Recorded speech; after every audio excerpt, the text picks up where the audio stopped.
Fraction of a quantity. इस video में हम देखेंगे कि एक क्वांटिटी या अमाउंट हमें दी जाए तो उसकी गिवन फ्रैक्शन हम किस तरह से फाइंड आउट करते हैं। जैसा कि हम जानते हैं कि फ्रैक्शन क्या होती है, पार्ट ऑफ अ होल, यानी एक कंप्लीट चीज़ के जब हम इक्वल पार्ट्स करते हैं तो फिर वहाँ पर फ्रैक्शन का कॉन्सेप्ट आता है। फॉर एग्जाम्पल हमारे पास 2 डिवाइडेड बाय 3 एक फ्रैक्शन है। यहाँ पर 3 होल है यानी कंप्लीट चीज़ है और उसके 2 पार्ट्स की बात हो रही है, यानी हमने उसके 2 पार्ट्स की फ्रैक्शन ली है।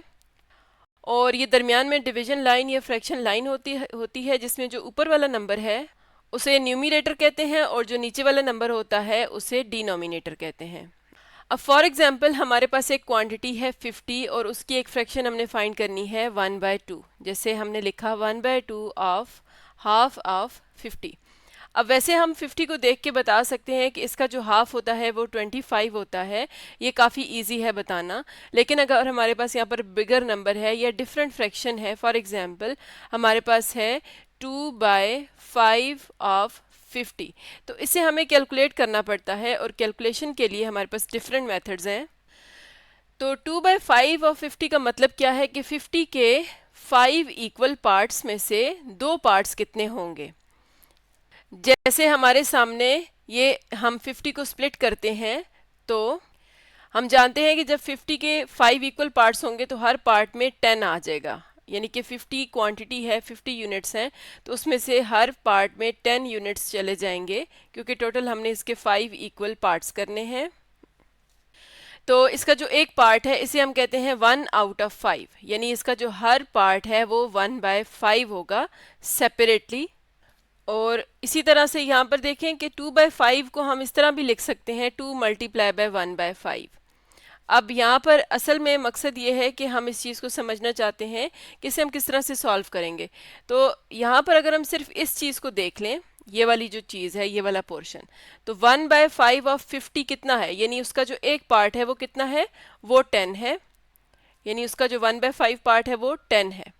तो इसे जब हम 2 से मल्टीप्लाई करते हैं तो ये आ जाता है 20। इसका मतलब है कि 2/5 ऑफ 50 कितना होगा, 20 होगा। इसी तरह अगर हमें यहाँ पर कहा जाता 3/5 ऑफ 50, तो सिंपली हमने क्या करना था, 3 को मल्टीप्लाई करना था उसके 1/5 से यानी 10 से, तो यह आ जाता 30। तो इसका मतलब क्या हुआ कि जो 1/5 पार्ट ऑफ 50 है, अब यहाँ पर ऑफ की जगह हम इसको रिप्लेस कर सकते हैं मल्टीप्लाई से। यानी हमें हर बार इस तरह से पार्ट्स नहीं करने, ये हम सिर्फ इसको समझ रहे हैं कि ये क्यों पार्ट्स किए जाते हैं। तो अब अगर हमें कहा जाए कि हमने फाइंड आउट करना है 4/5 ऑफ 50, तो सिंपली हम ऑफ की जगह मल्टीप्लाई लिखेंगे क्योंकि यहाँ पर हमने देखा कि सिंपल हमें मल्टीप्लिकेशन करनी होती है। तो 4/5 मल्टीप्लाइड बाय 50 करेंगे और इसे हम सिंप्लीफाई कर लेंगे। सिंप्लीफाई किस तरह से करेंगे, हम 4 को 50 से मल्टीप्लाई भी कर सकते हैं। 4 50 ज़ार 200 आ जाएगा, डिवाइडेड बाय 5 करेंगे और 200 डिवाइडेड बाय 5 करेंगे तो 40 आ जाएगा।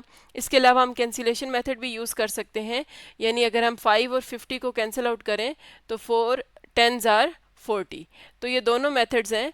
ज़्यादा कन्वीनियंट ये है क्योंकि बिगर नंबर्स को सिंप्लीफाई करने में और बगैर कैलकुलेटर के सॉल्व करने में ये हमें मदद देता है। और इसी तरह से अगर हमारे पास हो 3/4 ऑफ 20, तो हमने सिंपली 3/4 को मल्टीप्लाई करना है 20 के साथ और सिंप्लीफाई कर लेंगे। 4 5 ज़र 20, 3 5 ज़र 15। इसी तरह अगर हमारे पास नंबर आ जाए 2 होल 5/8 ऑफ 40, तो हम जानते हैं कि ये हमारे पास क्या है, ये हमारे पास एक इम्प्रॉपर फ्रैक्शन है। और अगर इसे देखा जाए तो ये प्रॉपर फ्रैक्शन है। प्रॉपर फ्रैक्शन में जो न्यूमरेटर होता है वो स्मॉलर होता है। फॉर एग्जांपल हमारे पास यहाँ पर है 3/4 और एक फ्रैक्शन है 4/3। इन दोनों में क्या डिफरेंस आ जाएगा, जो 3/4 है ये हमारे पास प्रॉपर फ्रैक्शन है, इसमें न्यूमरेटर स्मॉलर होता है डिनोमिनेटर से, जबकि ये इम्प्रॉपर होती है और इसे हम डिवाइड करके मिक्स नंबर में कन्वर्ट करते हैं। किस तरह से कन्वर्ट करते हैं ये भी देख लेते हैं। जैसे हमारे पास है न्यूमरेटर 4 और डिनोमिनेटर है 3, सिंपली हमने डिनोमिनेटर को डिवाइड करना है तो ये आ जाएगा 3 1 ज़र 3 और ये पीछे रह जाएगा 1। इसे हमने इस तरह से लिखना है, यानी कि 1 होल आ जाएगा और 1/3। ये हमारे पास ये जो फ्रैक्शन थी ना 4/3, वो हमने इस तरह से मिक्स नंबर में कन्वर्ट कर ली। अब वापस मिक्स नंबर से फ्रैक्शन में कैसे जाते हैं, ये जो हमारे पास होल नंबर है इसे हम टोटल पार्ट से डिवाइड कर मल्टीप्लाई करते हैं, 3 1 ज़र 3, और फिर हम उसमें ऊपर वाला नंबर ऐड करते हैं, 3 1 ज़र 3 + 1 4/3। तो इस तरह से हमारे पास मिक्स्ड नंबर्स आते हैं, या इम्प्रॉपर फ्रैक्शंस को इस तरह से किया जाता है। तो अब अगर हमारे पास एक मिक्स नंबर मल्टीप्लाई हो रहा है कंप्लीट क्वांटिटी से, तो हम क्या करेंगे, हम पहले उसी तरह से मिक्स नंबर को सिंप्लीफाई करेंगे। 2 8 ज़र 16, 16 + 5 21, 21/8 मल्टीप्लाइड बाय 40। अब सिंप्लीफाई कर लेते हैं, तो ये आ जाएगा 8 1 ज़र 8, 8 5 ज़र 40, और 21 को 5 से मल्टीप्लाई कर लेंगे तो ये आ जाएगा 105। अब 105 आ गया। अब जो हम टॉपिक समझ रहे हैं ये है फ्रैक्शन ऑफ अ क्वांटिटी, यानी कि जितनी क्वांटिटी हमें दी जाए उसकी कुछ फ्रैक्शन हमने बतानी होती है। जैसे हमने देखा था 3/4 ऑफ 20 जो है वो 15 आता है, यानी कि 20 का 3/4 पार्ट लेंगे तो हमारे पास 15 आ जाएगा। तो जैसे कि हम यहाँ पर देख सकते हैं कि जो 40 है उसकी जो फ्रैक्शन हमने फाइंड किया वो 40 से बिगर है। वो 40 से बिगर इसीलिए है क्योंकि यहाँ पर 2 कंप्लीट पार्ट्स हैं। ये जो मिक्स नंबर होता है इसका यही मतलब है कि 2 होल और जो थर्ड पार्ट है उसका फिफ्थ हमने पार्ट लेना है। फॉर एग्जांपल 2 होल का मतलब है कि हमारे पास इस तरह से हम स्ट्रिप्स बना लेते हैं। 2 होल का मतलब है कि पहली 2 कंप्लीट स्ट्रिप्स हैं, जबकि जो थर्ड वाली है उसके हमने 5/8 का मतलब है कि उसके टोटल हम इस तरह से 8 पार्ट्स करेंगे, जैसे हमने 50 के पार्ट्स किए थे, और उसमें से हमने 5 पार्ट्स की फ्रैक्शन लेनी है। तो ये आ जाएगा 1, ये आ जाएगा 1, तो ये आ जाएगा 2 कंप्लीट होल, और यहाँ पर हमारे पास रह जाएगा 5/8 पोर्शन, यानी कि हमें अगर हम ये 3 पार्ट्स छोड़ दें ये वाले, तो ये बाकी फ्रैक्शन हमारे पास ये वाली 5/8 है।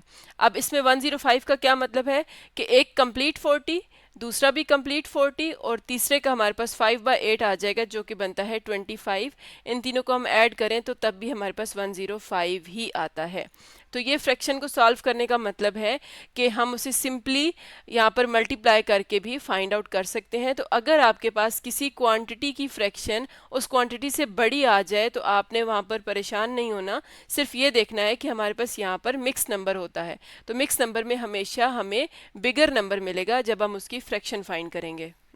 अब हम देखते हैं कि हम फ्रैक्शंस को कैलकुलेटर पे किस तरह से सॉल्व कर सकते हैं।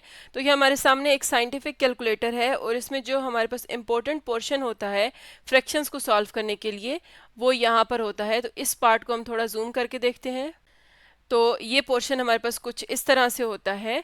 अब अगर हमने for example fraction find out करनी है 3/4 ऑफ 20, तो कैलकुलेटर पे किस तरह से करेंगे।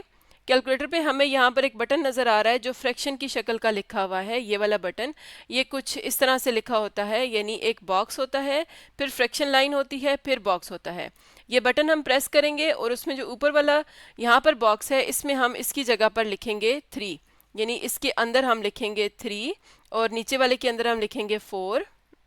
उसके बाद यहाँ पर हमें मल्टीप्लाई का साइन नज़र आ रहा है जो कि नॉर्मल कैलकुलेटर पे होता है, और यहाँ पर हम वो साइन पुट करेंगे और जो हमारी टोटल अमाउंट है 20 वो पुट करेंगे, एंटर करेंगे, तो इसका आंसर जो भी आता है 15 आता है, तो वो हमें यहाँ पर ऊपर डिस्प्ले हो जाएगा।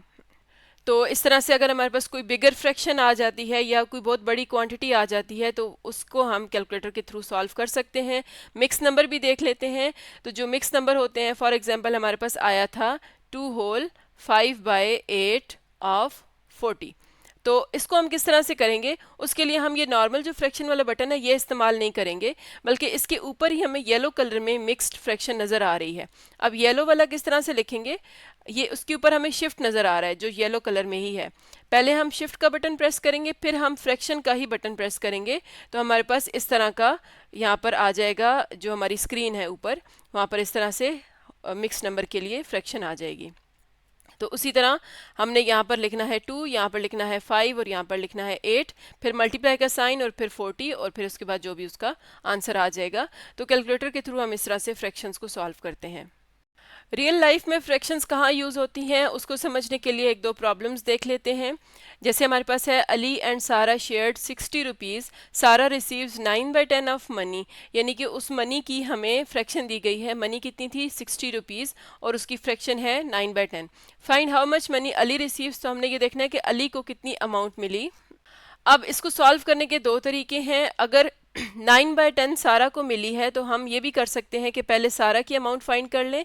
9/10 ऑफ 60, तो ये आ जाएगी 10 6 आर 60, 9 6 आर 54। अब ये वो अमाउंट है जो सारा को मिली, तो अली की अमाउंट के लिए हम क्या करेंगे, टोटल अमाउंट में से यानी 60 में से 54 माइनस कर लेंगे तो हमें 6 मिल जाएगा।